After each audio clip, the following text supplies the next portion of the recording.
So we are starting first chapter of civics. ठीक है, civics में हम पढ़ रहे फर्स्ट चैप्टर जो है हमारा, वो चैप्टर है इक्वालिटी पे। अब इक्वालिटी से पहले हम डेमोक्रेसी की बात करेंगे। What is democracy? ये पढ़ा होगा ना तुम लोगों ने। डेमोक्रेसी क्या होता है? डेमोक्रेसी यानी गणतंत्र। Democracy for the people, of the people and by the people. अब फॉर द पीपल मीन्स क्या कि ये लोगों के लिए ही बना है। ऑफ द पीपल लोगों के द्वारा ही बना है। बाय द पीपल लोगों ने ही बनाया है। ठीक है, for the people, of the people and by the people. अब अगर हम इक्वालिटी की बात करते हैं, इंडिया इज ए डेमोक्रेसी। ठीक है, इंडिया एक डेमोक्रेटिक कंट्री है, एक गणतंत्र देश है। फिर अब हम इसमें देखेंगे कि हमने देखा क्लास 6 में पढ़ा होगा तुम लोगों ने कि क्या क्या की एलिमेंट्स हैं। ठीक है, क्या क्या की एलिमेंट्स है डेमोक्रेसी के, डेमोक्रेटिक गवर्नमेंट के क्या क्या की एलिमेंट है। अब जब हम इक्वालिटी की बात करते हैं तो इक्वालिटी का मतलब क्या हो गया? इक्वालिटी क्या, किस चीज में इक्वालिटी? अगर हम समानता की बात कर रहे हैं तो ये है क्या और ये क्यों इम्पोर्टेंट है?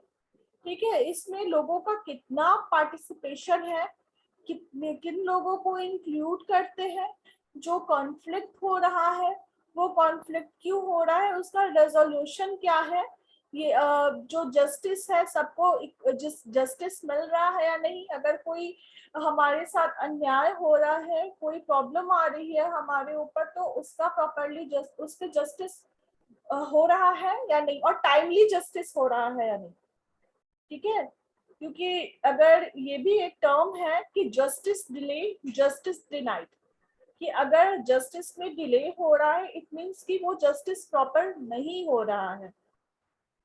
ठीक है, तो डेमोक्रेसी के लिए, किसी भी डेमोक्रेसी के लिए, किसी भी डेमोक्रेटिक गवर्नमेंट के लिए इक्वालिटी जो है वो की फीचर है। की फीचर किसे कहते हैं? की फीचर मीन्स कि बहुत ही इम्पोर्टेंट फीचर, बहुत ही ज्यादा इम्पोर्टेंट फीचर है। तो वो क्या है? वो है इक्वालिटी। इक्वालिटी इज अ की feature of democracy and influences all aspect of its functioning. Means कि क्या कि की फीचर तो है ही ये डेमोक्रेसी के लिए, एज वेल एज ये क्या कर रहा है, ये उसका प्रॉपर फंक्शनिंग में भी हेल्प कर रहा है।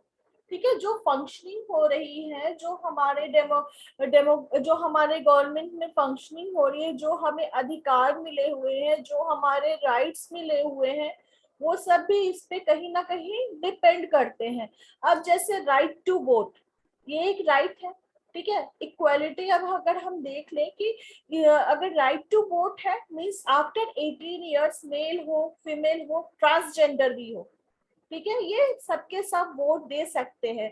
Means we have the right to vote and it's based on equality.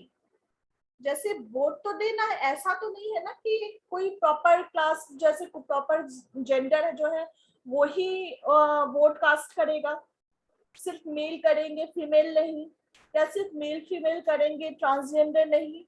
तो ऐसा कुछ नहीं है, ये जो है ये इक्वालिटी है। अब जैसे देखो ये है ना कि एमपी एमएलए, ये ऐसा तो नहीं है कि सिर्फ मेल बनेंगे, फीमेल भी बनेगी। इवन जो मेयर वगैरह हम देख रहे हैं कि कहीं कहीं ट्रांसजेंडर भी अब एप्लीकेबल है। तो ये हमें, ये इक्वालिटी है, यहाँ इक्वालिटी दी जा रही है, सभी को इक्वल वे में दिया जा रहा है, सबको इक्वल राइट्स दिए जा रहे हैं। तो इसके बारे में हम अभी और भी डिटेल में पढ़ेंगे। हाँ, कि in this chapter you will read more about equality, what it is, why it is important in a democracy, and whether or not everyone is equal in India। ठीक है, कि हम ये देखेंगे कि ये क्या है, इक्वलिटी क्या है, क्यों ये इम्पोर्टेंट है, और क्या इंडिया में सबको इक्वल माना जाता है, क्या सबको इक्वल अधिकार दिए हुए हैं, ठीक है, अब इस पे देखो एक स्टोरी दी हुई है यहाँ पे, ठीक है, कि यहाँ ये जो है ये कैरेक्टर्स है। मंजीत कौर जो कि एक टीचर है, Teja Singh is a trader, trader means जो ट्रेड करते हैं like a businessman, Girish Rao ये एक स्टूडेंट है, कांता देवी डोमेस्टिक वर्कर है, सुजाता कुमारी डोमेस्टिक वर्कर है ये भी, ठीक है, ये हेल्पर है, हाउस हेल्पर है या फिर डोमेस्टिक वर्कर जो भी ये कह लो। On election day, Kanta and her friends Sujata are waiting to cast their vote. क्या हो रहा है कि इलेक्शन का दिन है, ठीक है, सभी वोट देने जाते हैं जो 18 इयर्स अबव होते हैं, 18 इयर्स एंड अबव वो वोट देते हैं। तो सुजाता और कांता जो कि एक डोमेस्टिक वर्कर है वो भी लाइन में लगी हुई है और वो अपने वोट देने के लिए आई हुई है।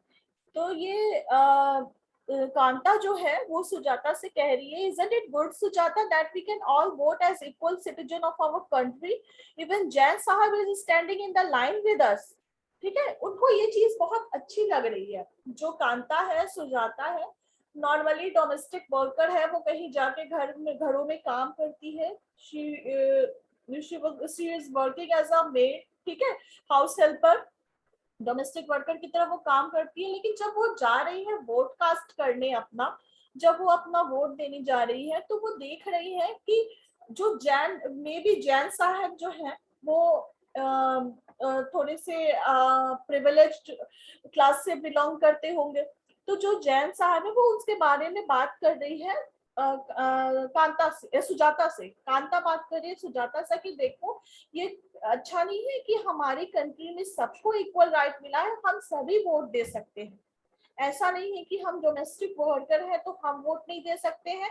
देखो हम भी उसी, और जैन साहब जो है वो भी उसी लाइन में हमारे साथ खड़े हैं, ठीक है। तो कांता का रिप्लाई है yes okay, go on Kanta, it's your turn now. अब सुजाता कह रही है कांता से कि कांता जाओ तुम्हारा टर्न है, तुम जाके वोट कास्ट करो। I will vote for the candidate who has promised to bring pipe water to our area.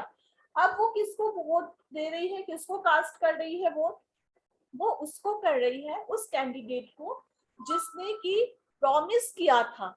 जैसे आते हैं ना जब इलेक्शन होता है, इवन जो एमपी होते हैं या एमएलए होते हैं वो आते हैं, वो घर घर जाते हैं, वो उस मोहल्ले में जाते हैं, वो पर्टिकुलर एरिया में जाते हैं और वहाँ जो दिक्कतें होती हैं, जो प्रॉब्लम होती है उसके बारे में वो रेज करते हैं अपने वॉइस और बोलते हैं कि हम आपसे ये प्रॉमिस करते हैं कि जो चीजें आपके यहाँ नहीं है हम वो लेकर आएंगे, ये वो प्रॉमिस करते। तो ऐसे ही कोई एक कैंडिडेट जो है कांता और सुजाता के एरिया में आया, मीन्स अभी तो कांता वोट देने गई है तो कांता के एरिया में आया था और उसने ये प्रॉमिस किया था कि हम पाइप वाटर तुम्हारे एरिया में लाएंगे, कि सबको पानी मिलेगा, सबको अच्छे से पानी मिलेगा, ठीक है। तो उसने उसे वोट दिया।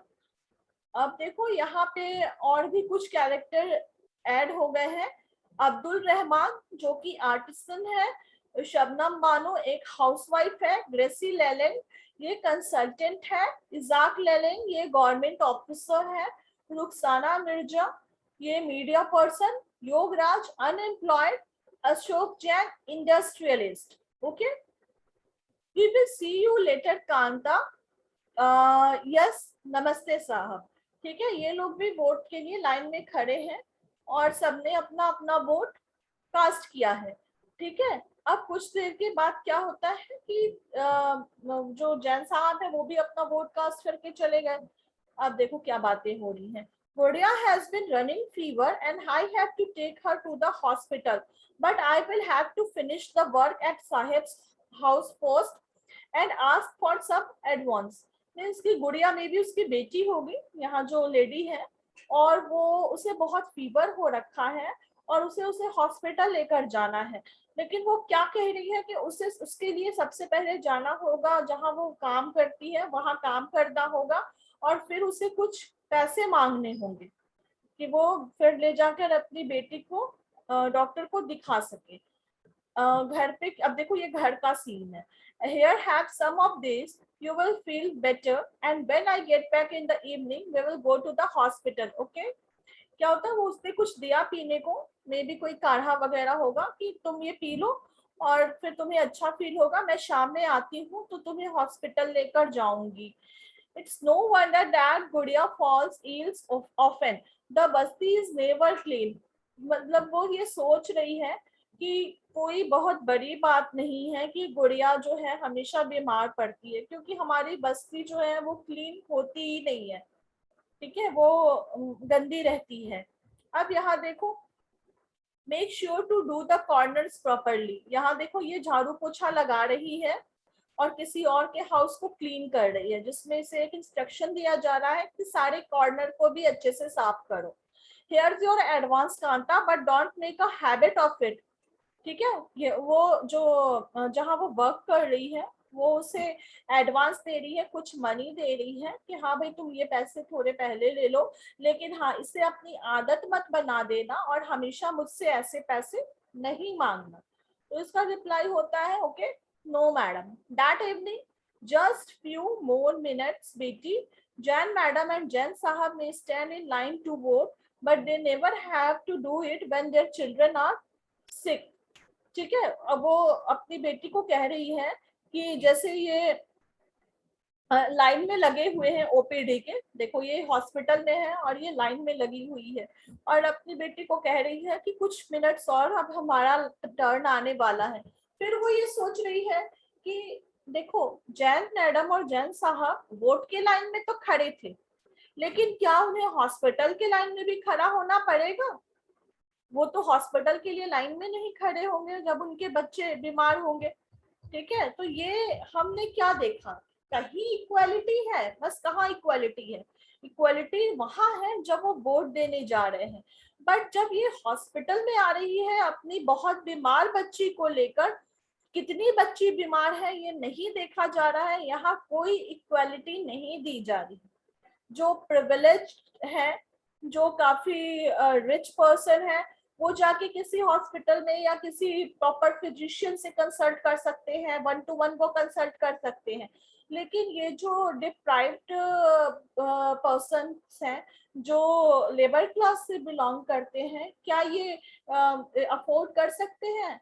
इवन डॉक्टर्स की फीस भी आजकल 1000 रुपीज 800 रुपीज होती है अगर 1-to-1 विजिट करो, तो क्या ये अफोर्ड कर सकते हैं? इनके लिए तो बहुत मुश्किल होगा, क्योंकि ये तो एक एडवांस लेकर आ रही है, ये तो जहाँ वर्क करती है वहां वो एडवांस लेकर आ रही है, फिर उसे अपने बच्चे के लिए मेडिसिन लेना है, कुछ खाने पीने की चीजें भी लेनी होगी, इसे इसके पास एक लिमिटेड अमाउंट है, और वो इतना ज्यादा नहीं है कि वो किसी फिजिशियन को किसी जो प्राइवेट हॉस्पिटल है उसमें वो दे पाए, और गवर्नमेंट हॉस्पिटल में उसे प्रोटोकॉल फॉलो करना होगा, और इसे 1-to-1 जो पहले आओ पहले पाओ वाला है कि पहले लाइन में जो लगा है उसे ही वो प्रायोरिटी में जाएगा, वो पहले अंदर जाएगा, चाहे वो कितना भी पेशेंट बीमार क्यों ना हो।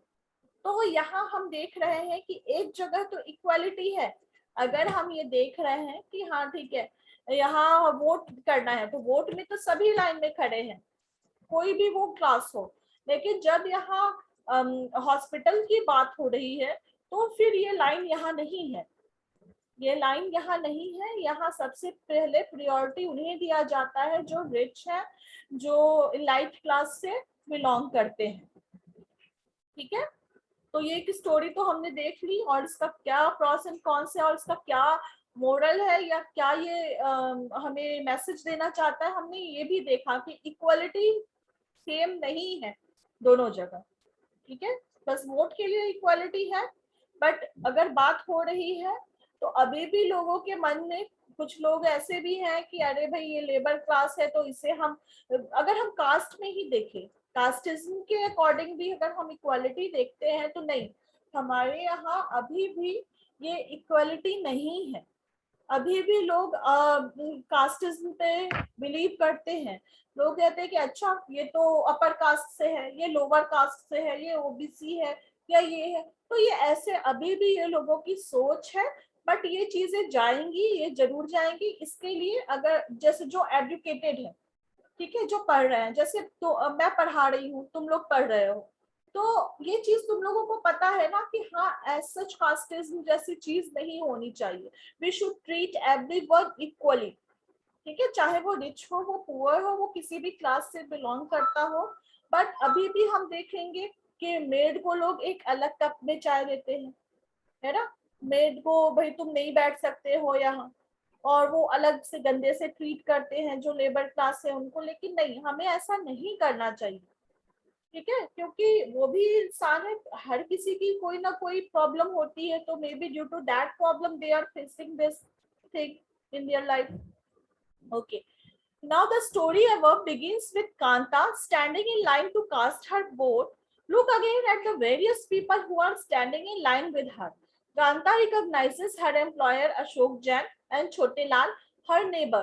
In a democratic country like India, all adults, irrespective of what religion they belong to, how much education they have had, what caste they are, or whether they are rich or poor, are allowed to vote.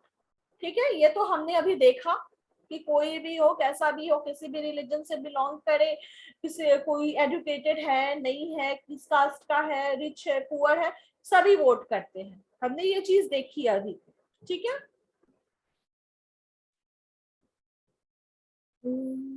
Okay. The आइड अब यहाँ हमने देखा कि this, as you have already read in the class 6 book, is called universal adult franchise and is an essential aspect of all democracies. ये हमने देखा, ये पढ़ा भी होगा तुम लोगों ने कि इसे हम देख रहे हैं कि वो क्या वोट अपना कास्ट कर सकते हैं, कोई भी रिलीजन हो, कोई भी कास्ट हो, रिच और पुअर हो, कोई भी हो, तो इसे हम यूनिवर्सल एडल्ट फ्रेंचाइज कहते हैं. ठीक है. The idea of universal adult franchise is based on the idea of equality, because it states that every adult in a country, irrespective of their wealth and the community she or he belongs to, has one vote. Means कि चाहे, इसका मतलब ये है कि ये universal adult franchise जो है ये बेस्ड है इस आइडिया पे, इक्वालिटी की आइडिया पे बेसिस है. उन्होंने ये सोचा कि चलो भाई अगर हम सबको एक लाइन में खड़ा कर दें, चाहे वो मेल हो, चाहे वो फीमेल हो, चाहे वो रिच हो, चाहे वो पुअर हो, चाहे एम्प्लॉयड हो, चाहे अनएम्प्लॉयड हो, चाहे वो अपर क्लास से हो, चाहे लोअर क्लास से हो, चाहे वो रिच हो या पुअर हो, एजुकेटेड हो, अनएजुकेटेड हो. ठीक है, सबको हमने एक लाइन में खड़ा कर दिया और सबको एक ही वोट देना है. ठीक है, सबको एक वोट असाइन किया कि सबको एक वोट देना है. That is called universal adult franchise. Kanta is excited to vote and happy that she is equal to all of the others because each of them has one vote. वो इसलिए खुश है कांता कि सबको एक ही वोट देना है और सभी लाइन में ही खड़े हैं.